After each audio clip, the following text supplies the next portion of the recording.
Undercover Carson, secret agent.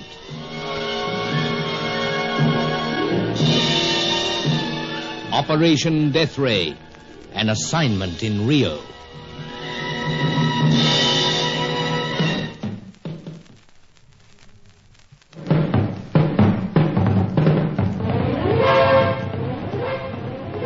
Young Angelo and I left Sir Giles Davenport in Rio to look into the strange behavior of Helena Jansen and the whereabouts of suspect agent Aubrey Dent.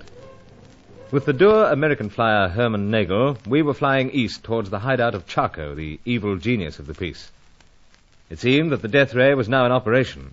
3 airliners had suddenly vanished without trace on the air route between Buenos Aires, Argentine, and La Paz, Bolivia. We approached the danger area by way of a network of valleys, the seaplane jolting badly, and young Angelo feeling sicker than ever in the rear cabin.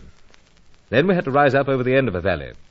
Nagel was saying that Chaco's hideout was tucked away somewhere in the rugged panorama when both engines cut out. We were in a steep glide.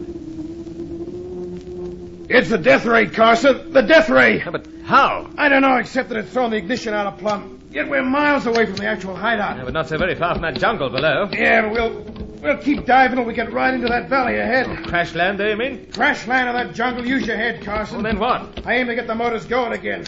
Give me a chance, will you? Senors. Listen, man, Friday, get back to the cabin and strap in. But there is no longer the sound Suffering of the... cats are you guys trying to make me crash this crate? Come along, Angelo. We'll both strap in out the back. Good idea. I'll yell if we're really coming down. Senor, there is trouble for us? I fear so, old chap. Seems we've been clipped by Chaco's Deathray. Deathray? And the secret weapon we've been seeking all this time. Oh, see. See, but we are not yet dead, Senor. That's true enough. But the jungle's coming up close. We're getting right down into the valley now. Again, I must confess to you, Senor, I have not the courage of my dead uncle. I could do with a little of his courage at the moment myself. Howsoever. Hello! Senor! Where there's life, there's hope. Those engines are coming alive again. Senor, you unstrap yourself? So, going forward to find out what's happened. But you wait here. Nothing to worry about, provided we get up out of this valley. Sure, Carson. They're in full working order again. But we're not getting up out of the valley, this or any other valley. No, but Nagel, we've hardly more than a few feet at either wingtip at times. Sure, but if we get up above the shelter of the mountains and jungle, we'll be exposed to that ray. Yeah, of course, but... Hold it. This is going to be close. Inches to spare that time. Yeah, we got by. That's the main thing. Thanks, if I may say so, to superb flying. You were going to say something else. Was I? Before we passed through that bottleneck. Oh, yes, about the Deathray. It interferes with the ignition, you say? Certain of it. Well, the idea of a ray that does that isn't anything new. Maybe not, but it's enough to make a plane crash. Especially a big liner. They don't glide like this crate. Understood. But I was merely going to say this. From our information, we were led to believe that the ray is very much more deadly. But I told you, didn't I, that we were miles from Chaco's hideout.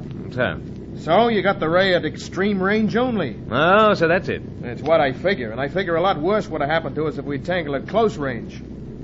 I told you I was coming down at a safe distance. You did, old chap. You'll have to go the rest of the way on foot, Carson. It's the best I can do.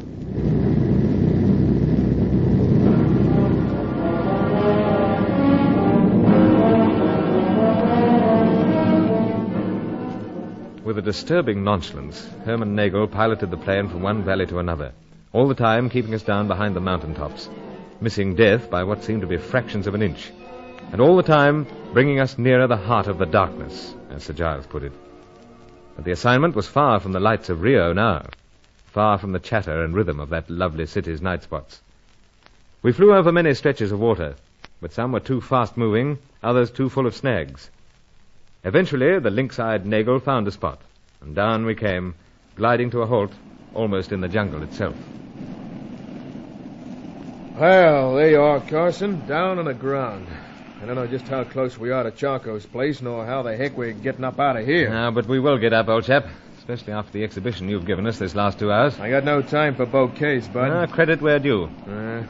Howsoever, I'd better pack pipes and be on the way. What's that? Pack pipes. A hobby of mine, you know.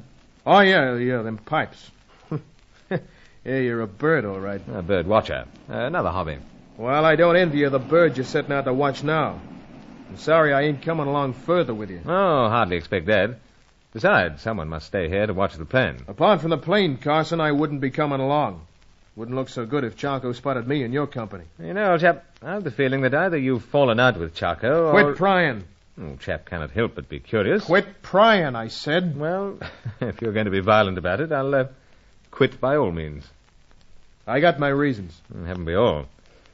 But to get down to business, I'd best get into suitable clothing for the jungle, collect something to eat, machete to help hack a path. You won't find any worn path, not from this spot, Carson. I rather gathered that. But I'll be leaving Angelo here with you. Well, I figured he'd be going with you. No, I think on this occasion I'd better go alone.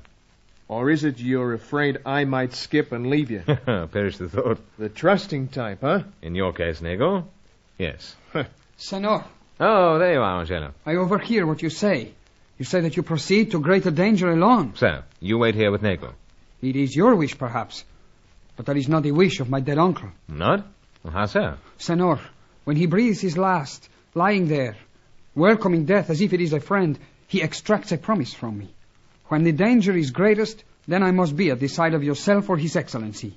Well, I dare say I could do with a companion. I reckon so, Carson. It's going to be no easy task getting up through that jungle to some high spot. And jungle is not unknown to me, Senor Carson. All right, then. You come. But let's get busy. One thing's certain. We've some climbing and hacking ahead of us before we sight anything.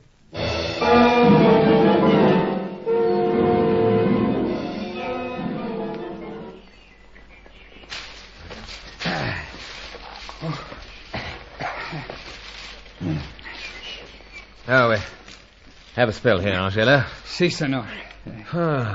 Clothes sticking to me. Hot, dank, all rather eerie. We still remain in the half-light of the jungle deepness, senor. So, but we're all the time climbing. Must get to the top sometime. Not regretting you came along, though. Regret, senor? Oh, that would do great dishonor to the memory of my uncle. Good for you, Angelo.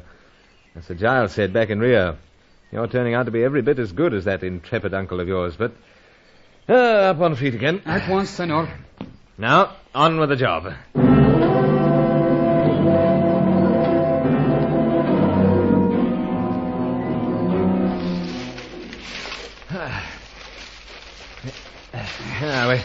We're getting somewhere now, Angelo. Indeed. All around us it grows lighter. Yeah, we're topping the rise. Something must show up soon. Already, senor. Between the leaves, the mountains erect their heads. So, something at last. The good spirits guide us after all. Well, a few more steps and we'll see precisely where they've guided us. Now, this should just about do. Now, for a look-see. Senor. Anything wrong, old chap? Follow where my finger extends, senor. Huh? Smoke, by Jove. Indeed. Now, I wonder... The abode of the man of darkness, senor? Perhaps. Or perhaps the smouldering wreck of one of the missing airliners. Or even the Deathray itself at work. This Deathray causes smoke, senor? Yeah, from what we've heard, Angelo, so. It could cause plenty of smoke. But, great Lucifer, what's that now? Below the smoke, great flames leap. And the tongues are slowly rising in a wide stretch across the top of that distant mountain. That's the Deathray. And it's operating on the other side of the mountain. We must keep going, Angelo. Keep going and discover just where it's coming from.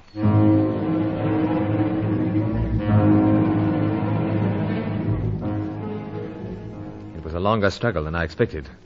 2 days of jungle and rock, swamp and ravine, as we took a roundabout route that we hoped would bring us out at right angles to that seared mountaintop. I slept fitfully, dreaming that Nagel had abandoned us. And I had other dreams about what the ray might do. But when at last Angelo and I came out on the side of a vast valley, we were scarcely prepared for the sight that met our eyes.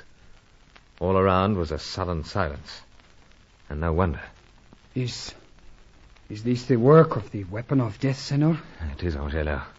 The mountainside scorched. The jungle a layer of ash.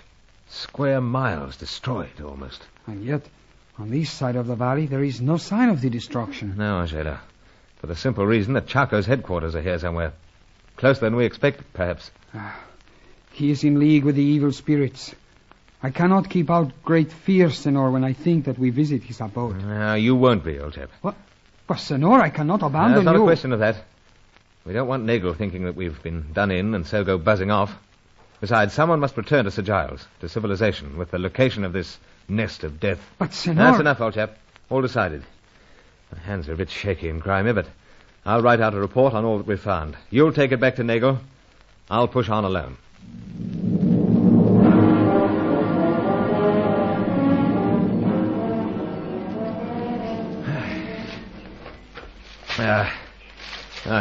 Just about all into it. Ruins ahead. Let's push on. No good. I better rest. Get wind back. Sit down, that's the spirit. Bruce. What the devil?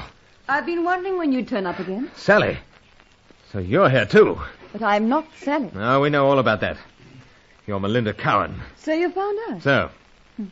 Still the same delightfully staccato Bruce. And then what's staccato than this gun? Now, Sally, come, Melinda. I haven't struggled all this way to whisper sweet nothings. Either you do as I say or I shoot. And what am I supposed to do, Bruce, dear? First, something about Charco's hideout. Now, understand this. If you don't give me a swift answer, then you're better out of the way. In that case, old man, it's time I stepped in. Grant! Too late, Carson. Drop that gun. Seems you have me. Take the gun, Melinda. I certainly shall. If you don't mind, Bruce. I do rather, but take it if you must. Thank you. It's been quite a tiring hike for you, I imagine. Don't imagine, old chap. Just look at me. You have had a rough time of it, haven't you? And we expected you much sooner. You expected me? Pipes and all, Bruce. Will you kindly shut up? Bruce, really? Now, Grant, let me get this straight. You were expecting me. Oh, yes, indeed. We knew you were coming even before you took off from Rio. Then I've been betrayed. Yes, Carson. And you have yet to discover how very thoroughly you have been betrayed.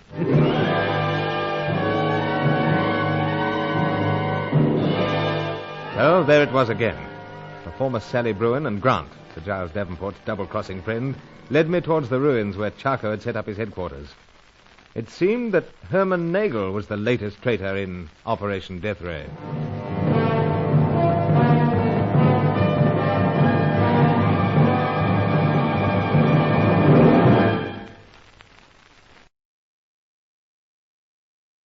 Join Lost in Brazil tomorrow for the next episode of Undercover Carson. Also visit our channel rumble.com/c/Lost in Brazil for more episodes like this, and visit rumble.com/c/GAR for more radio programs like this.